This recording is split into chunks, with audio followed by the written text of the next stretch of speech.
Baik, ini saya akan melanjutkan dari materi dari video yang pertama tadi terkait dengan konsep manusia. Terakhir tadi slide-nya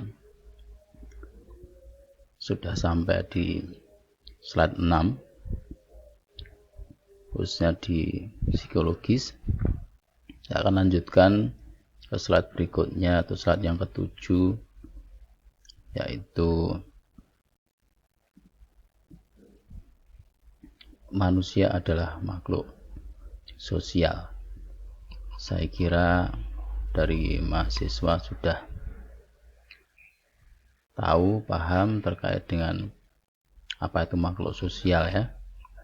Tentunya waktu di pelajaran mungkin di SMA, SMP ataupun mungkin bahkan di SD pun sudah disinggung terkait dengan manusia sebagai salah satu makhluk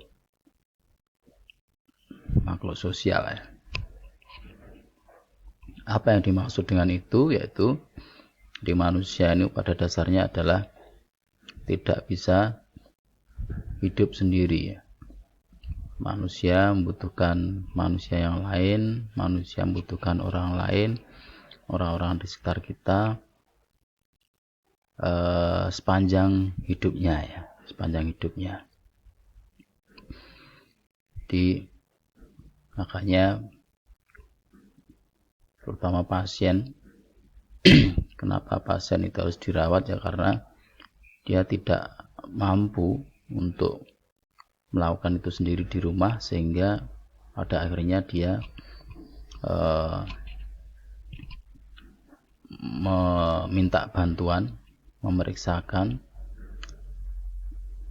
di rumah sakit ya, untuk minta bantuan tenaga medis, baik itu dokter ataupun perawat,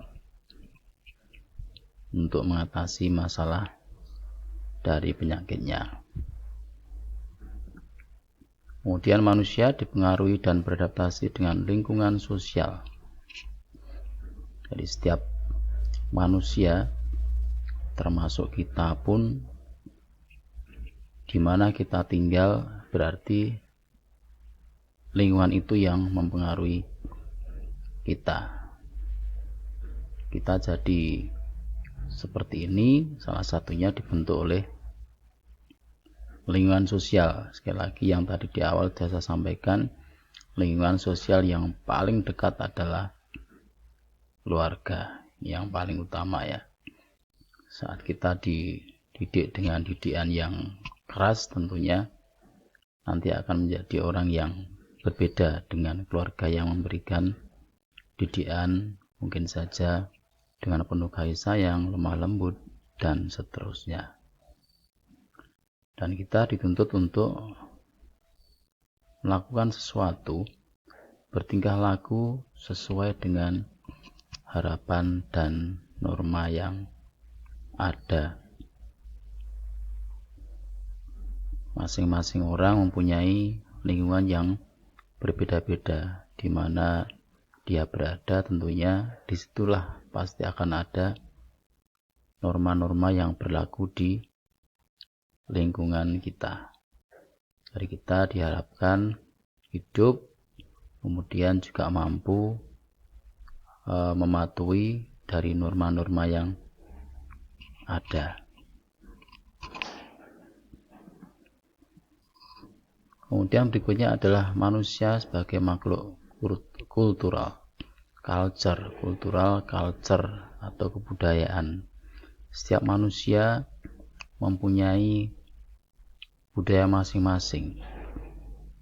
Kebetulan kita berada di Jawa, tentunya kebudayaan kita akan berbeda dengan kebudayaan yang lainnya. Maka dari itu kita juga harus menghormati ketika kita menghadapi pasien dengan culture yang berbeda dengan kita. Kita tidak bisa menyamakan antara culture kita dengan culture yang lainnya. Kemudian jadi culture ini bisa diubah dan berubah tergantung di lingkungan masing-masing. Mungkin panjenengan ada salah satu dari mahasiswa yang dari luar Jawa ya, dari luar Jawa yang mempunyai culture yang berbeda dengan di Jawa. Meskipun tidak mudah, tidak semudah membalik telapak tangan ya mengubah satu kebudayaan, karena ini terbentuk dari kecil, maka dari itu tidak mudah. Namun selang beberapa lama tentunya ini bisa berubah pelan-pelan gitu ya. Mungkin contoh yang paling mudah adalah dulu itu ada mahasiswa dari luar Jawa dengan apa istilahnya pulang dari Lampung gitu ya. Biasanya di Lampung itu orangnya nada bicaranya ini keras ya. Tapi ketika dia berada di Jawa, kuliah di Akper Yapi, tentunya dia akan setiap hari dalam 3 tahun dihadapkan dengan lingkungan orang-orang yang mungkin berbeda dengan di Lampung. Ya mau tidak mau dia harus merubah ya. Jadi yang culture yang dibawa dari Lampung, mau tidak mau dia belajar di sini selama 3 tahun, maka dia mencoba untuk menyesuaikan diri di lingkungannya ya. Kemudian manusia adalah makhluk yang spiritual ya, mempunyai keyakinan.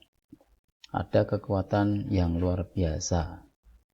Ini dari dulu pun sudah ada ya. Jadi jangan dikira spiritual itu Islam, enggak begitu. Jadi spiritual ini adalah secara umum. Setiap orang punya keyakinan masing-masing. Ada yang percaya dengan Tuhan, ada yang yakin bahwasanya Tuhan itu tidak ada yang mungkin saja percaya dengan batu, percaya dengan matahari dan sebagainya. Kita pun nantinya juga akan menghormati itu. Ya, tidak bisa kita memaksakan diri ini harus mungkin saja tidak pas dengan Islam misalnya saja, tidak bisa seperti itu. Jadi kita harus menghargai keyakinan yang dipunyai oleh pasien. Kita juga harus memberikan pelayanan yang sama kepada mereka. Setiap orang memiliki pandangan hidup, perilaku yang sejalan dengan sifat religi yang dianutnya. Jadi masing-masing orang punya pandangan hidup karena keyakinannya berbeda, tentunya perilakunya juga akan mengikuti itu. Contoh misalnya saja, jadi kalau kita seorang Muslim, tentunya perilakunya idealnya akan sejalan dengan aturan-aturan yang ada di Islam. Contohnya adalah misalnya kalau di kita orang Islam tidak boleh memakan atau mengkonsumsi makanan tertentu, tentunya kita tidak akan makannya. Berbeda dengan yang ada di beberapa tempat, mungkin saja punya keyakinan yang berbeda, ya dia bebas ya. Artinya makan apapun ya bebas karena tidak ada di ajaran.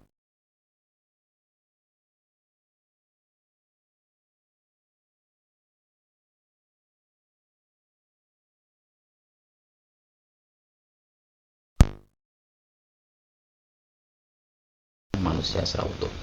Saat kita menghadapi seseorang, khususnya adalah pasien dalam hal ini, jadi kita harus memandang dari segala sisi.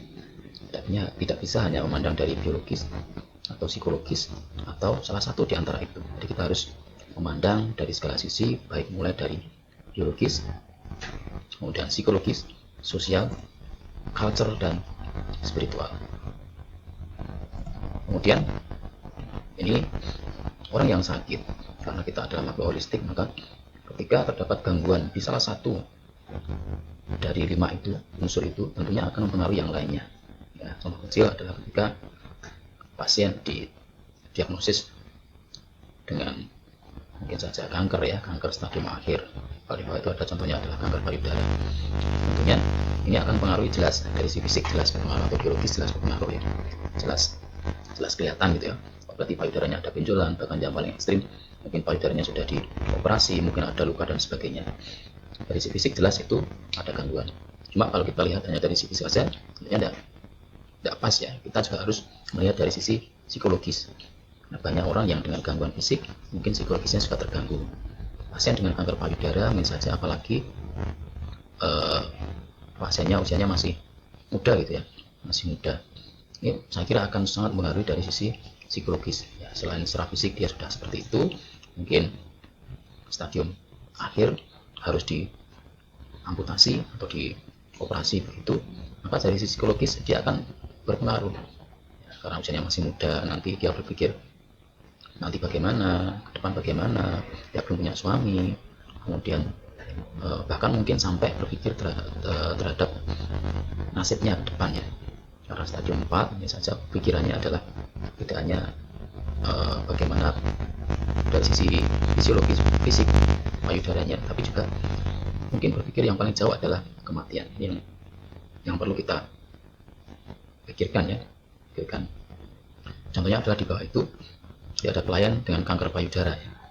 Jadi tidak hanya kita memperhatikan secara fisik saja, mungkin ada lukanya dan sebagainya, tanpa kita memperhatikan dari sisi psikologi, sosial, kultural, dan spiritual. Dan kita harus, intinya adalah kita harus memperhatikan dari semua atau segala unsur yang ada di manusia, terutama adalah fisik, psikologis, sosial, kultural, dan spiritual. Ya, saya kira seperti itu. Mudah-mudahan apa yang saya sampaikan bisa dipahami.